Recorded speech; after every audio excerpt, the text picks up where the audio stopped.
The role of leadership in the incident command system. Today's agenda.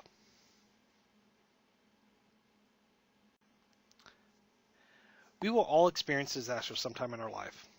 The problem is knowing when and where the disaster will strike is enigmatic. Disasters are not defined in time and space. They have the impact of causing significant loss or impact.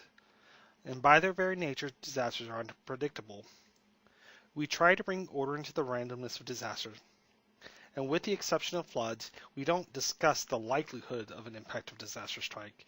Instead, we talk about the potential magnitude of a strike. Let's not forget that disasters are also political. It doesn't take much effort to see careers ruined by disasters. Disasters produce winners and losers. The U.S. has a response problem. Action is faster than reaction. Thus, we will always be reactionary to disasters. However, that does not mean we need to be inefficient. A leader's role is to correct inefficiencies. Leaders also have an uncanny ability to influence the events in both intensity and effect. Unfortunately, most managers are ill-equipped to be leaders during a disaster. As Hanna et al.'s 2009 paper states, the lack of leadership creates a second negative effect of disasters. Therefore, we need leadership. Disasters are complex events that overwhelm resources and personnel. As a result, the incident command system was introduced to assist organizations in managing the effects. But ICS is both an ideology and a decision-making tool. It's an ideology because it provides a structure and framework in which an organization operates during disaster. It's a decision-making tool by optimizing allocation of resources, personnel, and response functions. There are 5 major strengths to the ICS. Predefined hierarchy. ICS solves the issue of who's in charge by establishing a chain of command and a unity of command. Uniform terminology. The worst form of communication breakdown is when individuals talk in unfamiliar terms with other team members. This is especially true because it shows a larger, overwhelming problem. Response personnel are not communicating with one another prior to a loss. ICS improves communication, coordination, and cooperation by streamlining communication channels and their modes, as well as improving the language used. Number 3, modular organizational structure. ICS provides scalability, flexibility, and standardization by adjusting to the needs of the event. The incident command structure is a lot like an accordion. When you remove the accordion from its case, it has a rigid structure, but as the musician begins to play, the accordion expands and contracts. This is the same with the ICS structure. The structure can expand to include more parts, and it can reduce as the situational demands reduce. IAPs and span of control. IAPs are incident action plans, are pre-established orders to manage response functions. IAPs ensure personnel achieve objectives through standard professional practices. Span of control manages personnel accountability and size. Managers have a finite number of people they can effectively manage. This span of control ensures personnel safety and operational effectiveness. Now, Dines and Quarantelli in 1977 and Niels and Philip in 1995 both had very strong opinions of the incident command system. Their work points out several key assumptions of why the incident command system does not work effectively. The high points are listed on the slide. However, when we compare these points under a different lens, some important considerations come to life. These researchers view the incident command system as a pure mechanistic system. However, our understanding of systems today show that ICS is also an organic system. The incident command system is both a mechanistic and organic system. A mechanistic system works best in a hierarchical organization with stable environments. Tasks are routine, communication primarily flows vertically, change is predictable and planned for, and common relationships and familiarity exist within the system. Organic structures work best in complex environments. Tasks are assigned to individuals' contribution of knowledge and experience. The organizational structure is less rigid and exists in the forms of network webs. Change is occurring constantly, leading to improvisation. Organic systems place an emphasis on coordination versus control. This system works best when solving wicked problems. Wicked problems are problems that are difficult to solve, if not impossible, and each layer of the problem brings light to a new problem. Now, the role of the leader is to understand when a mechanistic or organic system is needed to respond. Understanding that both have their strengths and weaknesses.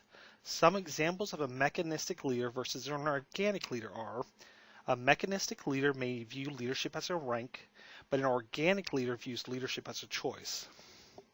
A mechanistic leader will want to maintain a tight control over communication and authority, whereas an organic leader would seek to delegate and allow communication to move horizontally or through work groups. A mechanistic leader will look for general work experience, loyalty, and experience to devise his team, whereas an organic leader looks for self-forming work groups with a specialized skill set to solve problems. Weak organizational leadership before a disaster will exponentially grow during a disaster. Disasters only magnify inefficiencies and weaknesses. The problem is leadership is often seen as the person at the top. Trigger events occur during a crisis when human decision-making occurs and the event's performance alters course.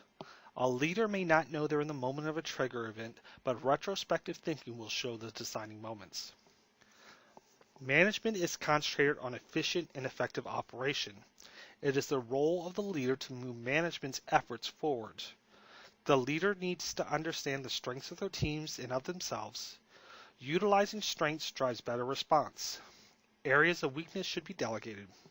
Remember, no decision is made by a single individual. Everyone who is working on the problem is contributing to the solution.